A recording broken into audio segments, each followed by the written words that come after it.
आदिशक्ति यही है महाप्रज्ञा, जिसका कि इस समय अवतार हो रहा है। ये नवयुग जो आपके सामने अभी अभी चला आ रहा है, ये प्रज्ञा युग है। गायत्री के 3 चरण हैं, त्रिपदा कहते हैं इसको।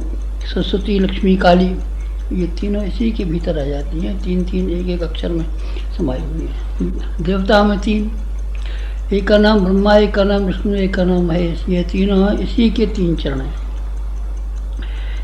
ओजस, तेजस, वर्चस, ये 3 शक्तियाँ संसार में हैं। वो तीनों की तीनों शक्तियाँ इसी से संबंधित हैं, गायत्री से। ये बड़ा शानदार मंत्र है, बड़ी अमोघ शक्ति है, जिसका कि अब अवतार हो रहा है हमारे आपके सामने, और जिसकी उपासना करने का हमको और आपको मौका मिल रहा है। आस्था ठर संकट, संकटास्वर वृत्तासुर, बहुत से असुर हुए हैं। एक अनास्था संकट, इस पर विश्वास नहीं किसी को, न भगवान पे विश्वास, न अपने कर्तव्य पे विश्वास, न परलोक पे विश्वास, न अपने ईमान पे विश्वास, न किसी पे विश्वास नहीं है। ऐसा अनास्था संकट ये एक दैत्य आज के ज़माने का पैदा हुआ है। इसको दूर करने के लिए प्रज्ञा के अवतार की जरूरत थी, वो ठीक समय पर ठीक होने जा रही है। इसके लिए कुछ करना पड़ेगा, परंपरा है इसकी, हमेशा कुछ करना पड़ा है लोगों को, स्वयं ही अवतार नहीं लेते। जब त्रेता में ऋषियों ने अपना रक्त एक घड़े में भरा था और उसको जमीन में गाड़ दिया था, तब राजा जनक ने खेत जोतते समय उस घड़े में से निकाला था, सीता जी निकल के आई थी, आपको याद है। एक बार देवता बहुत दुखी हो गए थे, बहुत पराजित हो गए थे, दैत्यों ने उनको मार के भगा दिया था। फिर उन्होंने क्या काम किया कि ब्रह्मा जी के पास गए और ब्रह्मा जी ने कहा तुम्हारी सबकी शक्तियों को इकट्ठा करके मैं एक देवी बना देता हूँ। सबकी शक्तियों को इकट्ठा करके उन्होंने दुर्गा का ने अवतार दिया था। ये पुराने ज़माने की बात है, आज भी वही करना पड़ेगा।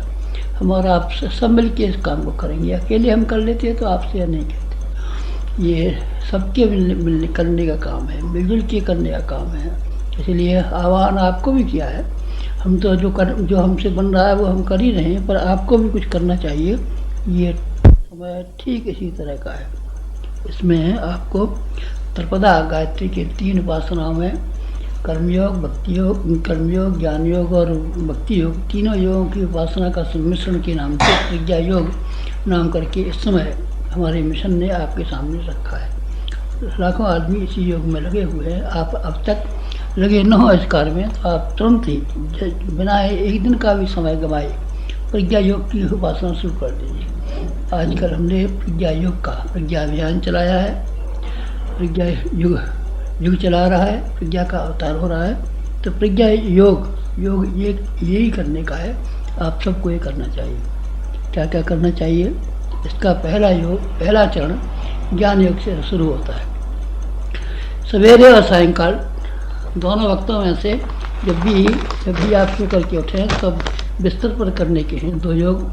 एक तो ये करने का योग है कि सवेरे जब आप सो कर के उठा करें तब ये ध्यान किया कीजिए आज हमारा नया जन्म हुआ है, शीली जैसा जन्म, भगवान की कलाकृति का जन्म, भगवान का सर्वोत्तम उपहार का जन्म। आपको इसी तरीके से आज इसको अच्छे से अच्छा उपयोग करना है। इसलिए सवेरे उठते ही, आँख खुलते ही, चारपाई पर से नीचे पैर रखने से पहले आप प्रज्ञा योग की ये साधना किया कीजिए, नया जन्म, आज का नया जन्म, इसकी स्कीम बनाइए, योजना बनाइए।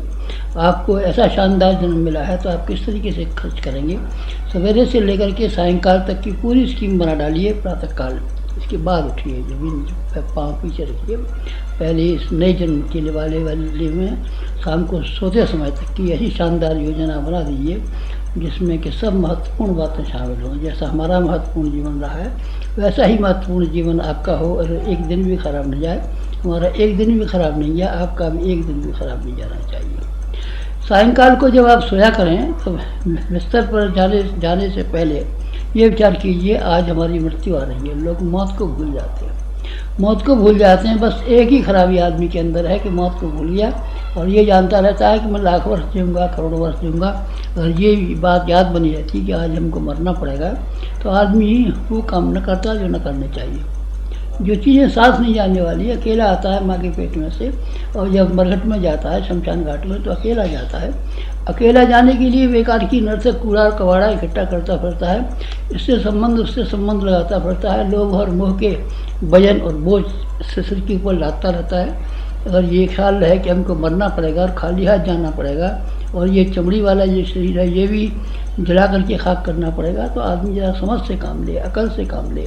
बेअकली लोगों पर छाई हुई है। इसलिए सवेरे कहा आपको जो ज्ञान योग है इस मानी में है कि बिस्तर पर सोते और उठते समय में आप नई ज़िंदगी और नई मौत का ध्यान किया कीजिए और उसके अनुसार काम कीजिए। शाम को समीक्षा किया कीजिए कि हमारा आज का दिन बेकार तो नहीं चला गया, गंदे कामों में तो नहीं चला गया। हमारे YouTube चैनल शांति कुंज वीडियो गायत्री परिवार को सब्सक्राइब करें एवं बेल आइकन जरूर दबाएं ताकि गायत्री परिवार की विभिन्न गतिविधियों की जानकारी आपको मिलती रहे।